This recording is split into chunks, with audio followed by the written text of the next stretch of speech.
الحمد للہ رب العالمین والصلاة والسلام علی سید الانبیاء والمرسلین اما بعد فاعوذ باللہ من الشیطان الرجیم بسم اللہ الرحمن الرحیم۔ ہم نے پیچھے سورہ توبہ کی آیت نمبر 55 اس کی تفسیر پڑھی۔ اللہ تعالیٰ نے اس آیت کریمہ میں فرمایا کہ تمہیں دنیا کے اندر ان کافروں کے مال، ان کی اولاد تعجب میں نہ ڈالے۔ اللہ یہی چاہتا ہے کہ ان چیزوں کے ذریعے دنیا کی زندگی میں ان سے آرام اور راحت اللہ دور کر دے اور کفر کی حالت میں ان کی روح نکلے۔ صاحبو، اس آیت سے معلوم ہوا کہ مسلمانوں کو کافروں کی مالی اور افرادی قوت پر، طاقت پر تعجب نہیں کرنا چاہیے۔ یہ ان کے لیے اللہ تعالیٰ کا دنیاوی عذاب ہے، اور کافروں کے مال و دولت کی کثرت سے دھوکہ نہ کھائیں۔ اور بھی کئی جگہوں پر اللہ تعالیٰ نے یہ ارشاد فرمایا ہے، جیسا کہ سورہ آل عمران کے اندر ہے، اللہ تعالیٰ فرماتا ہے لا یغرنک تقلب الذین کفروا فی البلاد متاع قلیل ثم مأواہم جہنم وبئس المہاد۔ ترجمہ کنز العرفان۔ اللہ تعالیٰ نے فرمایا اے مخاطب، کافروں کا شہروں میں چلنا پھرنا ہرگز تجھے دھوکہ نہ دے۔ یہ تو زندگی گزارنے کا تھوڑا سا سامان ہے، پھر ان کا ٹھکانہ جہنم ہوگا، اور کیا ہی برا ٹھکانہ ہے۔ کافروں کے پاس بڑا مال ہے، مال و دولت ہے، زندگی کے اندر آپ دیکھتے ہیں کہ ان کو سہولیات ان کو مل رہی ہیں، تو مومن کو یہ خطاب ہے کہ ان کافروں کے مال دیکھ کر، اولاد دیکھ کر، ان کی ترقی دیکھ کر تم نے تعجب نہیں کرنا ہے، تم نے افسوس نہیں کرنا ہے، تم نے غمزدہ نہیں ہونا کہ یہ کافر اور اتنا مال ہے۔ اللہ فرما رہا ہے یہ تو ان کے لیے دنیاوی عذاب ہے، یہ تو ان کا سکون چھیننا جگہ ہے کہ بڑی محنت سے مال جمع کرے، مشقت سے اس کی حفاظت کرے، اور پھر حسرت زدہ ہو کر دنیا میں مال چھوڑ جائیں گے۔ اللہ تعالیٰ سورہ مومن کے اندر پھر ایک اور مقام پہ ارشاد فرماتا ہے ما یجادل فی آیات اللہ الا الذین کفروا فلا یغررک تقلبهم فی البلاد۔ ترجمہ کنز العرفان۔ اللہ تعالیٰ نے فرمایا اللہ کی آیتوں میں کافر ہی جھگڑا کرتے ہیں، تو اے سننے والے، ان کا شہروں میں خوشحالی سے چلنا پھرنا یہ تمہیں دھوکے میں نہ ڈالے۔ تم کہیں ان کی عیش و عشرت دے کر یہ نہ سمجھنا یہ بڑے سکون کی زندگی میں ہے۔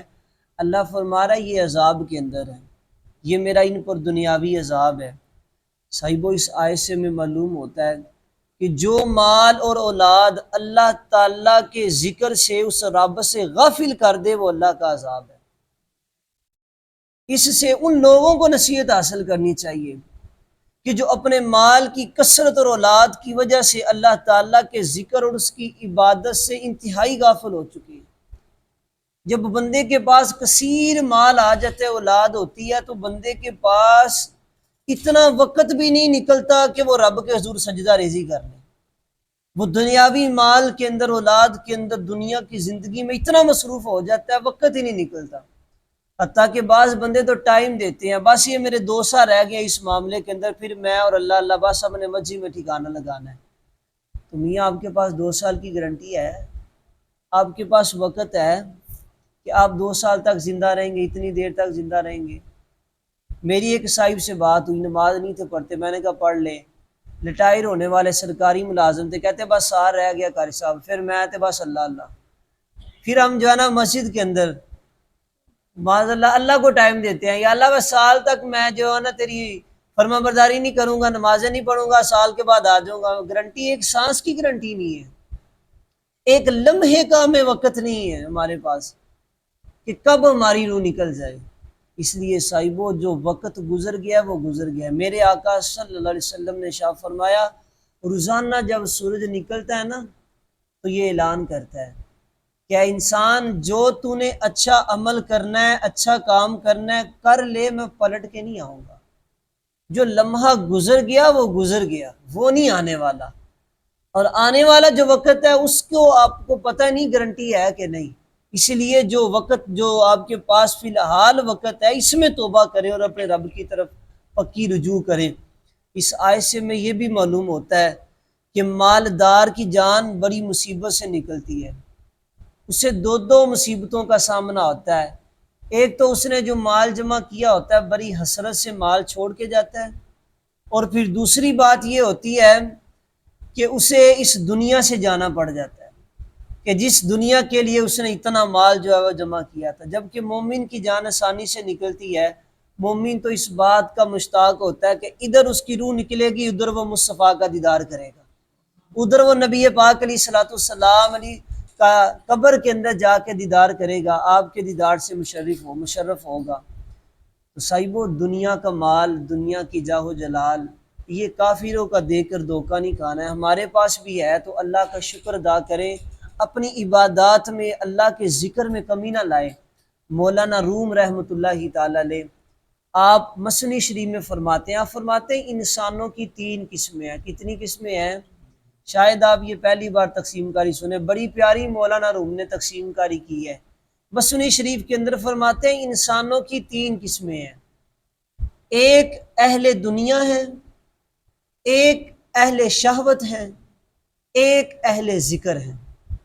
پوچھا گیا حضرت یہ اہل دنیا کون ہے؟ آپ نے فرمایا اہل دنیا وہ لوگ ہیں کہ جب بھی تم ان کے پاس بیٹھو گے یہ دنیا کی باتیں کریں، یہ اپنے کاروبار، اپنے پلاٹ، اپنی جائیداد، اپنی مال و دولت، میں نے اتنے چیزیں خرید لی، اتنی لے لی، اتنا مال آ گیا، اتنے پلاٹ بیچ لیے، اتنی گاڑیاں لے لی، اتنے بنگلے لے لیے۔ کہا جب بھی تم ان کے پاس بیٹھو گے یہ دنیا کی باتیں کریں گے، دنیا کے مال کی باتیں کریں گے، اتنے لینے ہیں، اتنے دینے ہیں۔ کہا یہ اہل دنیا ہے۔ مولانا روم نے فرمایا ان سے بچ کے رہنا، یہ تمہارے دل میں دنیا کی محبت ڈال دیں گے، تمہیں آخرت سے غافل کر دیں گے۔ میرے آقا نے فرمایا الدنیا مال کمن لا مال لہ، دنیا اس بندے کا مال ہے جس کا کوئی مال نہیں۔ الدنیا دار کمن لا دار لہ، حضور نے فرمایا یہ دنیا اس کا گھر ہے جس کا کوئی گھر نہیں ہے۔ میرے آقا نے فرمایا الدنیا جیفۃ وطلبها کلاب، حضور نے فرمایا یہ دنیا ایک مردار ہے، وطلبها کلاب، اس دنیا کے طلبگار کتے ہیں۔ یہ حضور کی حدیث ہے کہ جو فقط دنیا چاہتے ہیں، جن کو آخرت کی کوئی فکر نہیں، دنیا کی لالچ دل میں ہے، تو میرے آقا فرماتے دنیا مردار کی طرح ہے۔ الدنیا جیفہ، میرے آقا کی حدیث ہے، وطلبها کلاب، اس کے طلبگار کتے ہیں۔ تو دنیا کی محبت، دنیا کی چاہت، دنیا کی طلب یہ دل میں نہ رکھے۔ جو مالک نے نصیب میں ہے محنت کرے، رزق حلال ہے وہ آپ کو ملے گا۔ مولانا روم فرماتے ہیں اہل دنیا ایک انسانوں کی یہ قسم ہے کہ جب بھی تم ان کے پاس بیٹھو گے یہ دنیا کی باتیں کریں گے۔ فرمایا دوسرے ہیں اہل شہوت، یہ ان کے پاس جب بھی تم بیٹھو گے نا یہ لڑکیوں کی باتیں کریں گے، یہ گندی باتیں کریں گے، یہ تمہارے نفس کو گندا کریں گے، تمہارے دل کو گندا کریں گے، تمہاری سوچوں کو گندا کریں گے، تمہاری نگاہوں کو گندا کریں گے، یہ تمہیں گندگی کی طرف لے جائیں گے۔ اہل شہوت بری باتیں کریں گے۔ تو فرمایا اہل دنیا اور اہل شہوت ان دونوں گروہوں سے بچنا، یہ دونوں گروہ ہلاک کرنے والے ہیں، یہ ہلاک کر دیں گے تمہیں۔ فرمایا تیسرے ہیں اہل ذکر، مولانا روم فرماتے ہیں یہ جنتی لوگ ہیں کہ جب بھی تم ان کے پاس بیٹھو گے یہ تمہیں اللہ کے ذکر کے بارے میں بتائیں گے، یہ تمہیں قبر کی یاد دلائیں گے، یہ تمہیں آخرت کی یاد دلائیں گے، یہ تمہارے دل پہ چوٹ کریں گے، تمہیں اس رب کے ساتھ جوڑیں گے، تمہیں ذکر اللہ کے فضائل بتائیں گے، تمہیں بتائیں گے ایسی چیزیں تمہارا دل کرے گا میں اللہ اللہ کروں۔ فرمایا ان لوگوں کی صحبت میں بیٹھنا، یہ لوگ تمہارے لیے جنت میں جانے کا سبب بنیں گے۔ اہل دنیا، اہل شہوت، فرمایا یہ دونوں ہلاک کرنے والے گروہ ہیں۔ اہل ذکر، ان کی مجلس میں بیٹھا کرو، علماء کی مجلس میں بیٹھا کرو، نیک لوگوں کے پاس بیٹھا کرو کہ ان کے پاس بیٹھنا بھی آپ کے لیے بخشش کا ذریعہ بنے گا، یہ آپ کو آخر کی طرف لے جائیں گے۔ تو یہ مولانا روم 3 قسمیں انسانوں کی کرتے ہیں۔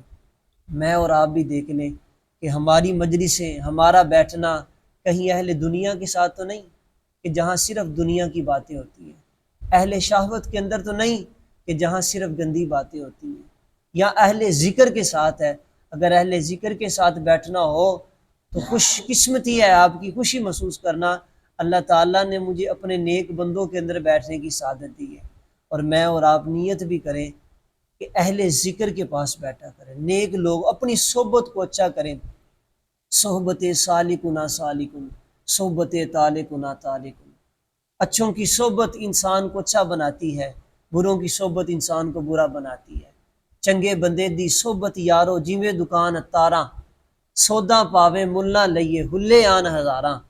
نیک لوگوں کے پاس بیٹھو گے، کچھ نہ بھی کرو گے، لوگ کہو گے یار یہ بندہ نیک لوگوں کے پاس بیٹھا ہے، اس کی صحبت اچھی ہے۔ برے بندے دی صحبت یارو جیویں دکان لوہاراں، کپڑے پاویں کنج کنج بئیے چھٹے پہن ہزاراں۔ برے لوگوں کی صحبت میں بیٹھو گے آپ لاکھ صفائیاں دو، میں یہ نہیں کرتا۔ ایک بندہ نشیوں کے پاس پی رہے، وہ شراب پی رہے، نشہ کار، ہر وقت ان کے پاس بیٹھے، لوگ کیا کہیں گے؟